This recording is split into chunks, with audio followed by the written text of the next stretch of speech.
आणि आता बातमी आहे पावसाची। रत्नागिरीमध्ये पावसानं ओढ दिली आहे। पावसानं ओढ दिल्यामुळे कोकणात सध्या उष्ण आणि दमट हवामान हे वाढलेलं पाहायला मिळतंय। जून महिन्यामध्ये आतापर्यंत एकूण 66.70 मिलीमीटर इतका कमी पाऊस झालाय। पाऊस गायबच झालेला आहे आणि त्यामुळे शेतकऱ्यांची चिंता मात्र चांगलीच वाढली आहे।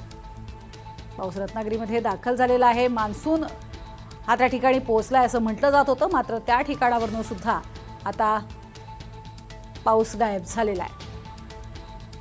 या संदर्भातला आढावा घेतला आमचे प्रतिनिधी राकेश गुडेकर यांनी। पावसाने यावर्षी अक्षरशः सर्वांनाच रडवलेलं आहे, कारण जून महिन्याचे 20 दिवस उलटले तरी पावसाचा काही पत्ता नाहीये। कोकणात देखील आपण सध्याची स्थिती पाहतोय, कारण गेल्या काही दिवसांपासून कोकणात मान्सून रेंगाळलेला आहे, पुढे काही तो जात नाहीये आणि त्याचमुळे सर्वच म्हणजे बळीराजा असेल, नागरिक असतील किंवा उद्योगधंदे हे अडचणीत आलेले आपल्याला पाहायला मिळत आहेत। सद्यस्थितीत जरी 25 जून नंतर कोकणात दमदार पावसाचा अंदाज हवामान विभागाने वर्तवलेला असला तरी सध्या मात्र कुठेही पावसाची शक्यता नाहीये। आपण सध्या रत्नागिरीतील किनारी भागामध्ये आहोत आणि या ठिकाणची ही स्थिती पाहतोय।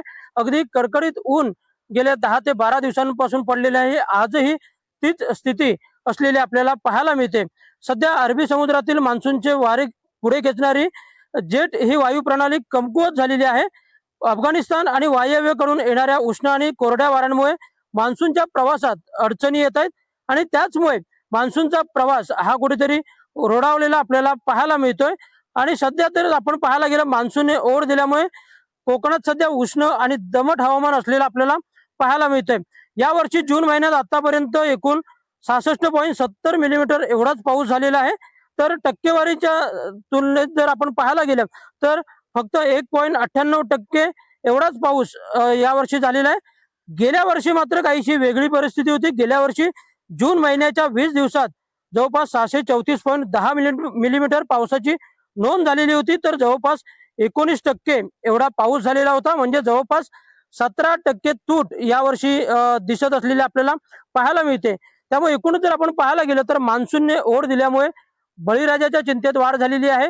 नागरिकांना देखील पाण्यासाठी टाहो फोडावा लागतोय, कारण अनेक गावांमध्ये पाणी टंचाई निर्माण झालेली आहे। त्यातच उद्योगधंदे बंद पडण्याच्या स्थितीत आहेत, कारण MIDC कडून होणारा लोटे MIDC होणारा पाणी पुरवठा सध्या बंद आहे, कारण पाऊस न पडल्याने ही परिस्थिती निर्माण झालेली आहे। त्यामुळे एकूणच सर्वच जण हा पाऊस नसल्याने हवालदिल झालेले आपल्याला पाहायला मिळत आहेत।